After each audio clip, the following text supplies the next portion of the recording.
वासुदेवा कुटुंबकम, the world is one family. Bharat का ये मोटो था, ये थीम था G20 की प्रेसिडेंसी के दौरान।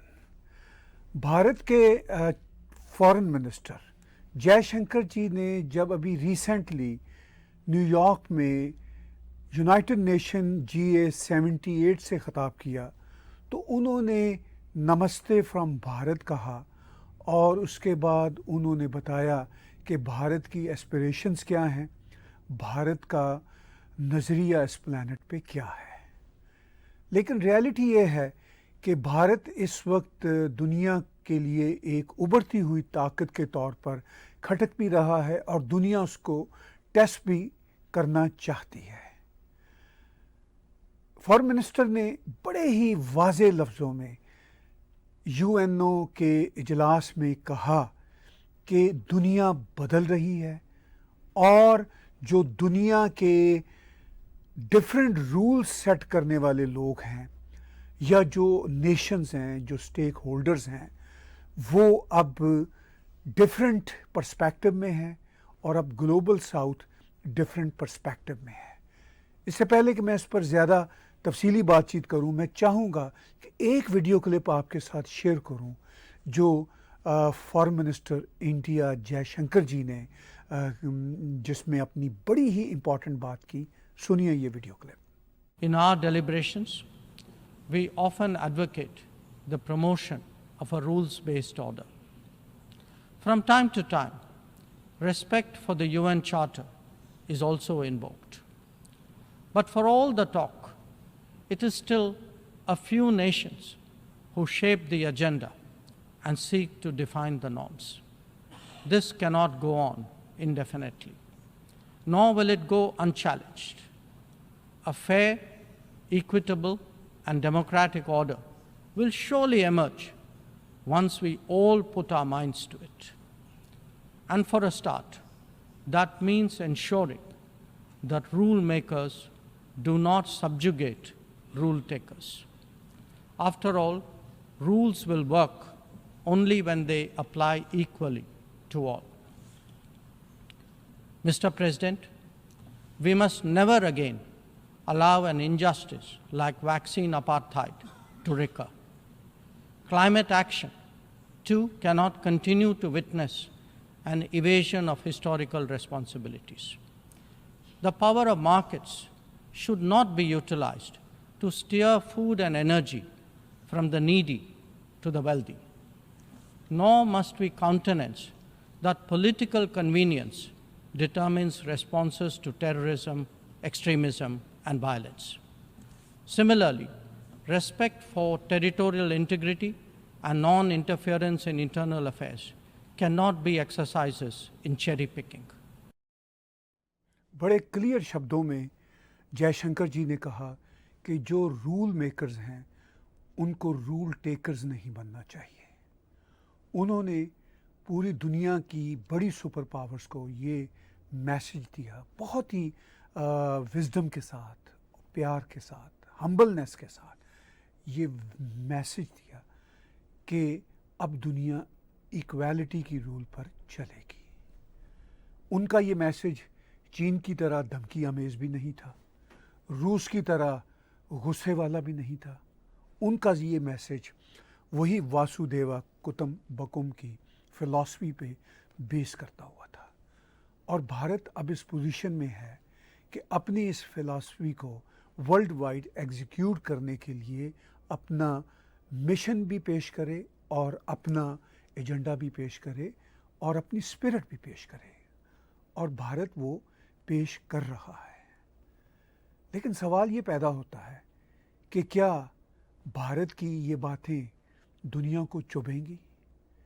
क्या दुनिया अपने सेल्फ इंटरेस्ट पे रिवॉल्व करते हुए जिस तरह सदियों से चली आ रही है इसी तरह चलती रहेगी? क्योंकि भारत इस वक्त एक ना सिर्फ उभरती हुई इकॉनमी है बल्कि एक एस्टैब्लिश सिविलाइजेशन है। 1.4 प्लस बिलियन लोगों का देश है। अभी भारत को भी बहुत सारे चैलेंजेस हैं। अभी भारत भी कह रहा है कि हमें डेवलपिंग वर्ल्ड से डेवलप्ड कंट्री की तरफ बढ़ना है, उसका जर्नी करना है। ये बहुत बड़ा चैलेंज है। ऐसा नहीं कि भारत को चैलेंजेस नहीं हैं, मगर उन चैलेंजेस के साथ साथ भारत अब एक मैसेज भी दे रहा है। मेरा वैसे तो जी चाहता था कि ये जो 18 मिनट की ऑलमोस्ट स्पीच थी फॉरेन मिनिस्टर की, इसके मैं कई क्लिप्स आपके साथ शेयर करता। ये बहुत ही इम्पॉर्टेंट स्पीच है। इसको जस्ट एक यूनाइटेड नेशंस की वन ऑफ द स्पीचेस कह के इग्नोर ना किया जाए। और मुझे डर है कि वहाँ पे जो सैकड़ों स्पीचेस हुई उनमें ये भी कहीं दब जाएगी और दब गई होगी। लेकिन इन फैक्ट, दर की हकीकत, ये स्पीच बहुत इम्पॉर्टेंट है। ये एक फिलॉसफिकल डॉक्यूमेंट है। मैं तो इसको एक लिटरेरी डॉक्यूमेंट कहूँगा। इस स्पीच में से मैंने सिर्फ एक आपको टुकड़ा दिखाया है। वैसे तो स्पीच के सभी टुकड़े देखने से ताल्लुक़ रखते हैं, सुनने से ताल्लुक़ रखते हैं। आप ज़रूर देखिए, यूट्यूब पे ये अवेलेबल है। लेकिन मैं जो अपना आर्गूमेंट आपके सामने रख रहा हूँ वो मैं इस एक क्लिप के इर्द गिर्द रिवॉल्व करते हुए रख रहा हूँ, क्योंकि उन्होंने बड़ी अहम बात की कि दुनिया की कुछ क़ुव्वतें जो वेस्टर्न वर्ल्ड है वो उन क़ुव्वतों में शामिल है जो अपनी मर्ज़ी के कवानीन लाते हैं और उसमें चेरी पिकिंग करते हैं। मैं ख़ुद वेस्टर्न वर्ल्ड में रहता हूँ, कनाडा में रहता हूँ। मैं ख़ुद वेस्टर्न डेमोक्रेसी का बहुत हद तक आशिक हूँ और मैं वेस्टर्न वर्ल्ड की वैल्यूज़ का भी बहुत आशिक हूँ। ये बहुत खूबसूरत दुनिया है। हमारा जो कनाडा देश है वो बहुत ही खूबसूरत है। मेरा किसी सूरत जी नहीं चाहता कि मैं कनाडा के अलावा किसी और देश की सिटीज़नशिप रखूं, क्योंकि मेरे पास एक ही देश की सिटीज़नशिप है और मुझे अपना देश बेहद पसंद है। लेकिन बदकिस्मती से यहाँ पर डेमोक्रेसी की कुछ वैल्यूज़ डिरेल हो रही हैं। जो हमारी पब्लिक पॉलिटिक्स है, जो पॉलिटिक्स की कंजम्पशन है, जो पॉलिटिकल पार्टीज़ की कंजम्पशन है, उसमें डेमोक्रेसी की स्पिरिट ख़राब हो रही है। मेरी सिविलाइजेशन मेरे होमलैंड के बाद, मेरा होमलैंड कनाडा है, मेरी सिविलाइजेशन भारत है। मेरी सिविलाइजेशन की ये स्पिरिट है जो जयशंकर जी भी बता रहे हैं, सिर्फ शब्दों में नहीं बता रहे। जयशंकर जी उसका प्रैक्टिकल मैनिफेस्टो भी दे रहे हैं कि किस तरह ग्लोबल साउथ को भारत इस वक्त लीड कर रहा है, किस तरह भारत बहुत सारे देशों के साथ, ओवर 75 देशों के साथ मिल के फूड सिक्योरिटी, पीस कीपिंग, इन सारे इश्यूज़ पे भी काम कर रहा है। रिसेंटली जब मैंने ये सुना प्राइम मिनिस्टर जस्टिन ट्रूडो से कि उन्होंने कनाडा की पार्लियामेंट में खड़े होकर इतना बड़ा बयान दिया कि भारत के एजेंट किसी कनेडियन शहरी की हलाकत के पीछे हैं, तो मैं दो हवालों से बहुत दुखी हुआ। एक हवाला तो ज़ाहिर है मेरे कनाडा में ऐसा होना नहीं चाहिए। दूसरा हवाला ये था कि ये मेरी जो सिविलाइजेशन है ये इस तरह का स्टेप शायद नहीं उठा सकती। वो तो खैर इन्वेस्टिगेशन की बात है, आगे इन्वेस्टिगेशन के क्या रिज़ल्ट्स आते हैं वो तो दोनों देश जाने और इस दुनिया के स्टेक होल्डर जाने।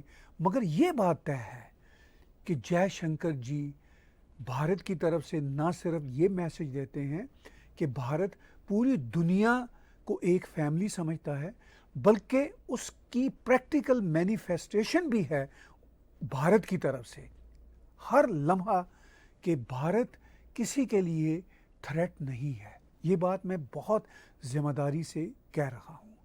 अगर कनाडा को कोई इशू हुआ है तो आप दुनिया के बाकी देशों से पूछ लें, दुनिया के किसी देश को ये कंसर्न नहीं है सिवाय पाकिस्तान के कि भारत उनके लिए कोई थ्रेट हो सकता है।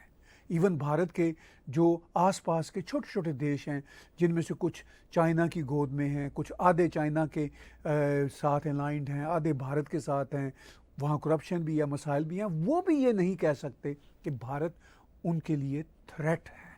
ये एक रियलिटी है। और मुझे यहाँ 25 साल कनाडा में रहते हो गए और मुझे इस बात का शदीद एहसास है कि भारत और भारतीय कभी भी कनाडा का बुरा नहीं चाहते और ना चाहेंगे। इसी तरह जो कनाडा का जो ब्रॉडर समाज है, प्राइम मिनिस्टर जस्टिन ट्रूडो की पॉलिटिक्स से हटकर जो कैनेडियंस हैं, कोट अनकोट जो मेन स्ट्रीम के कैनेडियंस भी हैं, जिनको हम वाइट सेटलर समझते हैं, वो भी भारत के लिए वेलविशर हैं। उनकी भी भारत के ख़िलाफ़ किसी किस्म की कोई एनिमोसिटी नहीं है। चाइना के हवाले से या रूस के हवाले से रिजर्वेशंस अक्रॉस द बोर्ड हैं, मगर भारत के लिए रिजर्वेशन मैंने 25 साल में कोई ऑब्ज़र्व नहीं की मेन स्ट्रीम कैनेडियंस की तरफ से। इसी तरह भारतीयों की तरफ से भी और भारत की तरफ से भी कनाडा के लिए कभी भी इल इंटेंशन मैंने नहीं देखी। तो इस सारी सूरत हाल में प्राइम मिनिस्टर ट्रूडो ने अपने पॉलिटिकल मोटिव्स के लिए जो इतना बड़ा बयान दिया, मैं ये नहीं कहता कि उनके बयान में सच्चाई नहीं हो सकती है सच्चाई हो। अभी तक एक तो एविडेंस हमारे पास नहीं है, और अगर एविडेंस आ भी जाएं तो उनको फिर परखना ज़रूरी होगा। लेकिन इस तमाम सिचुएशन में भी प्राइम मिनिस्टर ट्रूडो का इस तरह पार्लियामेंट के अंदर बोलना मुनासिब नहीं था। खैर, भारत की इंटरनेशनल सीन में क्या सिचुएशन है, कनाडा और भारत के अभी ये जो नाजुक रिश्ते चल रहे हैं उनमें क्या हिकअप्स हैं और कैसे आगे ठीक होंगे, इस पर मैं थोड़ी सी कमेंट्री आगे और करूँगा। मगर इसी इशू पे जब फॉरेन मिनिस्टर भारत के अमेरिका के एक हफ्ता के विज़िट पर अमेरिका में थे, तो उनसे प्रेस ने भी, थिंक टैंक्स ने भी सवालात किए भारत कनाडा के रिश्तों के हवाले से। तो उन्होंने एक थिंक टैंक के फोरम पे क्या बात की, मैं चाहता हूं उसका एक वीडियो क्लिप भी आपके साथ शेयर करूं। One, we told the Canadians that this is not the government of India's policy. Two, we told the Canadians saying that, look, if you have something specific, if you have something relevant, let us know. We are open to looking at it. In the last few years, Canada actually has seen a lot of organized crime, relating to, the secessionist forces, organized crime, violence, extremism. They're all very, very deeply mixed up. So, in fact, we have been, talking about specifics and information. We have actually been badgering the Canadians. We have given them a lot of information about organized crime leadership, which operates out of Canada. There are a large number of extradition requests. There are terrorist leaders who have been identified. So do understand that there is an environment out there.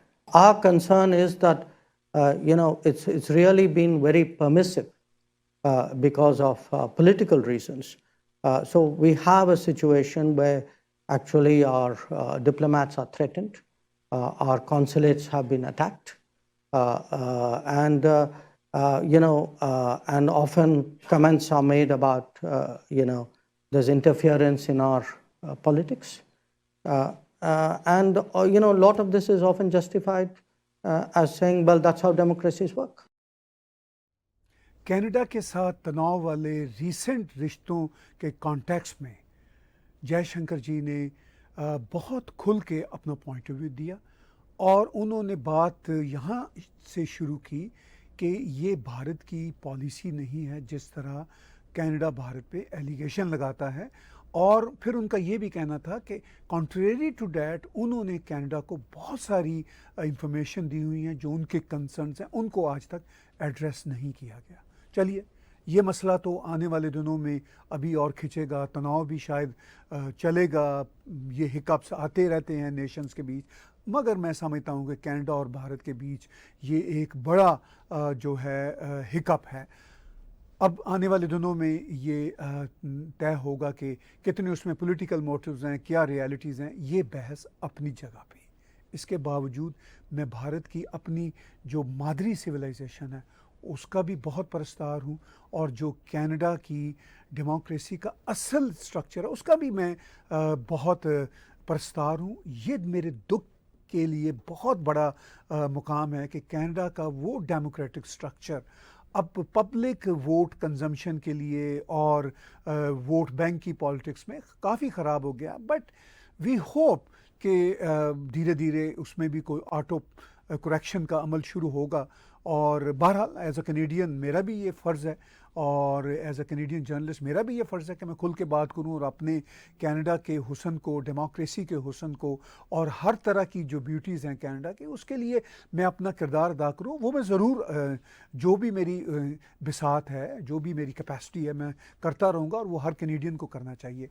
बात हो रही है भारत के इस वक्त international horizon के हवाले से। G20 के कॉन्टेक्स्ट में हमने देखा कि जिस तरह अफ्रीकन देशों को G20 का हिस्सा बनाया गया, जिस तरह बड़े बड़े काम हुए, फिर वो जो Bharat, middle east, America, Europe का कॉरिडोर बनने का जो ऐलान हुआ, जो बहुत प्रैक्टिकल है, ये बड़ी बड़ी अचीवमेंट्स हैं। मगर उसके बाद ये कनाडा वाला एक हिकअप भारत को आया। मगर जयशंकर साहब ने अमेरिका में इस इशू को डोमिनेट नहीं होने दिया जो भारत की परफॉर्मेंस है।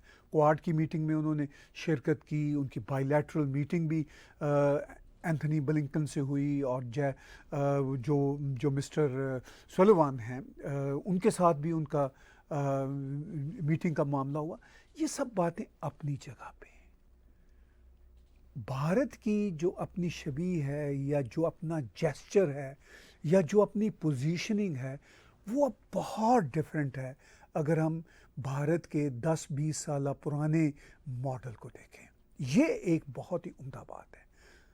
सिर्फ यही उम्दा बात नहीं, भारत एक ऑल्टरनेट के तौर पर दुनिया को लीडरशिप फराहम कर रहा है और भारत वेस्टर्न देशों की जो एक तरह से अब तक जो मोनोपोली रही है बहुत सारे इश्यूज़ में, उनको भी प्यार के साथ जतला रहा है कि आपकी मोनोपोली पर, आपकी चेरी पिकिंग पर अब पूरी दुनिया के फैसले नहीं होंगे, दुनिया के और देश भी हैं। वो सिर्फ भारत अपने आप को एक देश या एक सिविलाइजेशन के तौर पर पेश नहीं कर रहा, वो 125 जो ग्लोबल साउथ के कंट्रीज़ हैं जो कॉलोनाइज्ड रहे हैं, जो इसी वेस्टर्न वर्ल्ड के नीचे चलते रहे हैं और जिस तरह वेस्टर्न वर्ल्ड की ये जो सुपर पावर्स हैं उन देशों में जिस तरह का बंदा आज भी लाना चाहते हैं हेड ऑफ द स्टेट ले आते हैं, तो ये सब बातें तो बहरहाल गलत हैं। भारत इन बातों की तरफ वेस्टर्न वर्ल्ड को प्यार के साथ एहसास दिला रहा है कि ये सब अब नहीं चलेगा।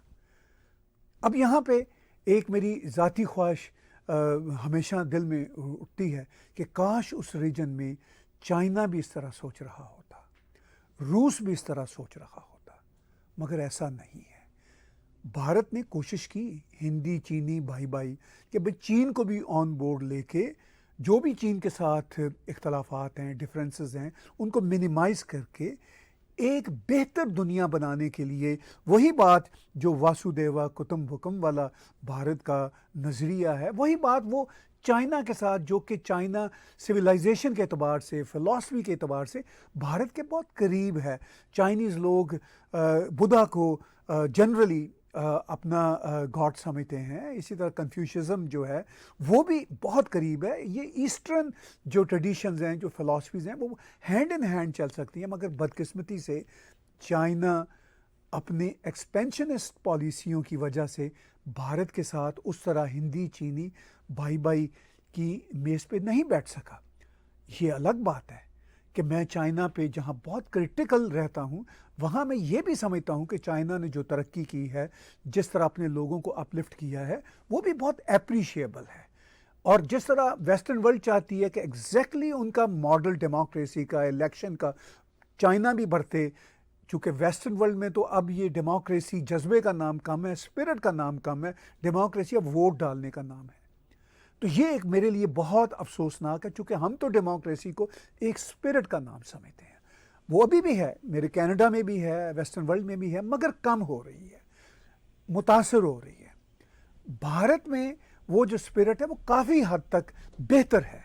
हमें ये खुशी है, आइडियल तो कहीं भी कुछ नहीं होता, मगर फिर भी बेहतर है। लेकिन काश चाइना, में ये तो नहीं कहता कि ये वाली डेमोक्रेसी लेता, अगर वो ये वाली डेमोक्रेसी को अपनाए रखता तो शायद चाइना आज यहाँ तक पहुँचता भी नहीं जहाँ तक पहुँचा है, फ्रैंकली। क्योंकि ये एक अलग बहस है कि डेमोक्रेसी के जो अपने झंझट हैं, उसकी जो बाई प्रोडक्ट्स ख़राब वाली हैं, जो हम वेस्टर्न वर्ल्ड में, कनाडा में आज देख रहे हैं कि फ्रीडम ऑफ स्पीच के नाम पे वायलेंस को, हेट को प्रमोट किया जा रहा है, और कैनेडियन सरकार जो है वो वायलेंस और हेट को बर्दाश्त कर रही है और कह रही है जी कि ये डिप्लोमेट्स मार देने के जो पोस्टर हैं ये लगे रहें, कोई इशू नहीं है। यानी वायलेंस और हेट को डेमोक्रेसी और फ्रीडम ऑफ स्पीच के नाम पे बर्दाश्त किया जा रहा है।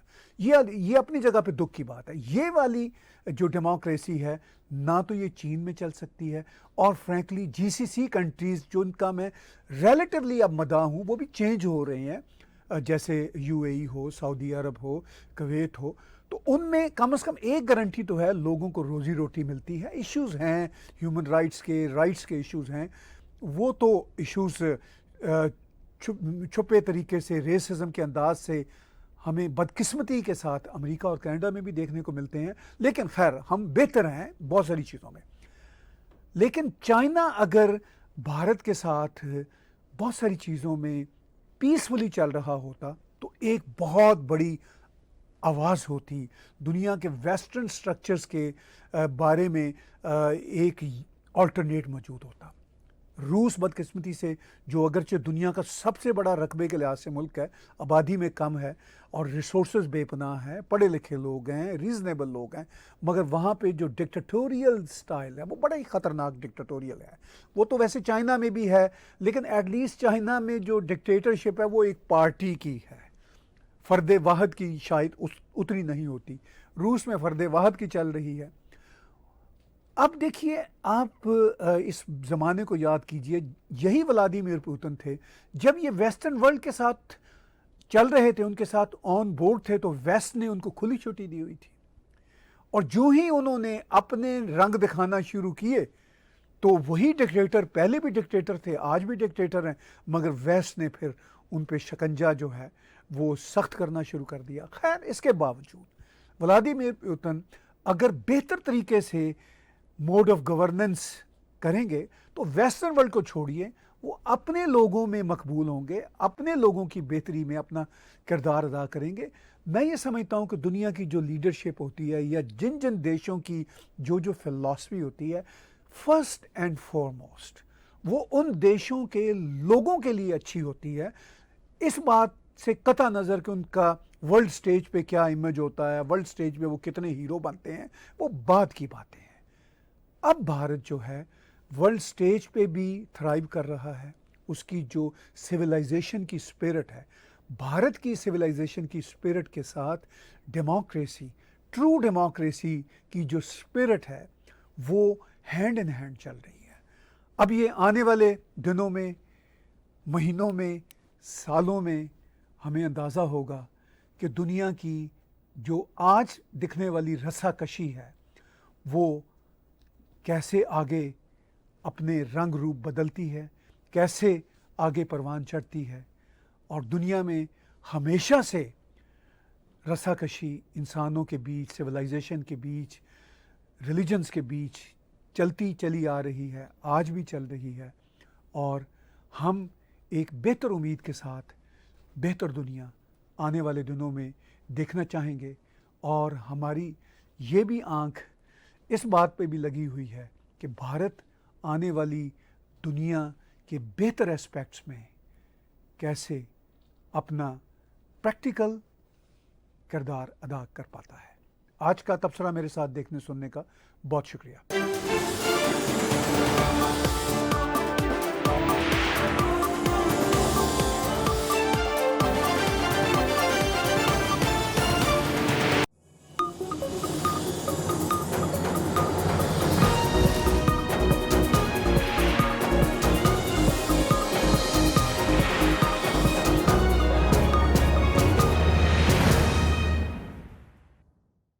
Subscribe Tag TV YouTube channel and press the notification button.